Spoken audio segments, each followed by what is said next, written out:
खरं तर जेव्हा हे मोर्चे निघाले तेव्हा ज्या लोकांनी हे मोर्चे काढलेत तेव्हा त्यांचे मनसुबे वेगळे होते की बाबा फडणवीस साहेब हे आरक्षण देऊच शकणार नाही, त्याच्यामुळे आपण शांत राहा, फक्त आपली ताकद दाखवा, 100% फडणवीस सरकार हे अडचणीत येणार आहे.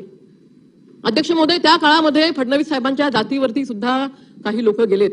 जातीवरतीच नाही तर वैयक्तिक त्यांच्या कुटुंबापर्यंत गेले. साहेब आरक्षण मागतोय, तुमची घरची, म्हणजे मला या ठिकाणी तो शब्द सुद्धा उच्चारावा वाटत नाही अध्यक्ष महोदय, इथपर्यंत त्या ठिकाणी मराठा समाजातल्या काही नेत्यांनी बोलून दाखवलं. अध्यक्ष महोदय, हे सगळं काही राजकारण आहे. हे राजकारण सर्वसामान्य जनतेला कळतं. हे राजकारण कोण करतंय, हे लाखोच्या संख्येने जे मोर्चे त्यावेळेला निघाले होते, त्यांना कोणी फंडिंग केलं, हे सगळं काही महाराष्ट्र अध्यक्ष महोदय शांततेने पाहत होता. कोणी काही बोलून दाखवलं नाही. कारण प्रामाणिकपणे फडणवीस साहेबांनी त्या ठिकाणी मराठा समाजाला आरक्षण देण्याची भूमिका त्या ठिकाणी दर्शवली. किंबहुना भूमिकाच नाही तर प्रत्यक्ष त्यांनी ते कार्य करून दाखवलं.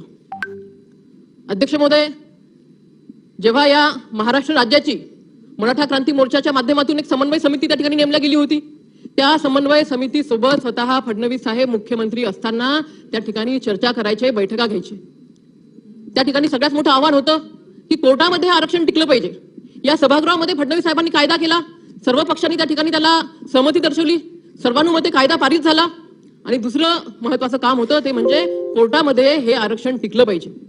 आणि कोर्टामध्ये फडणवीस साहेब हे आरक्षण टिकूच शकणार नाहीत ही भावना तेव्हाच्या विरोधी पक्षांमध्ये होती आणि नेत्यांमध्ये होती. अध्यक्ष महोदय, मी स्वतः साक्षी आहे.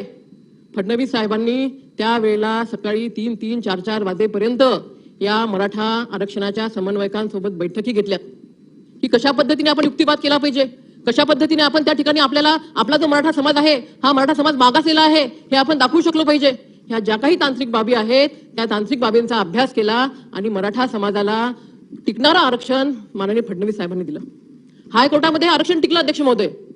आणि हे आरक्षण टिकल्यामुळेच त्यानंतर 2019 मध्ये ज्या सार्वत्रिक निवडणुका झाल्या त्या निवडणुकामध्ये या महाराष्ट्रामध्ये जो सर्वात मोठा समाज आहे त्या सर्वात मोठ्या समाजाने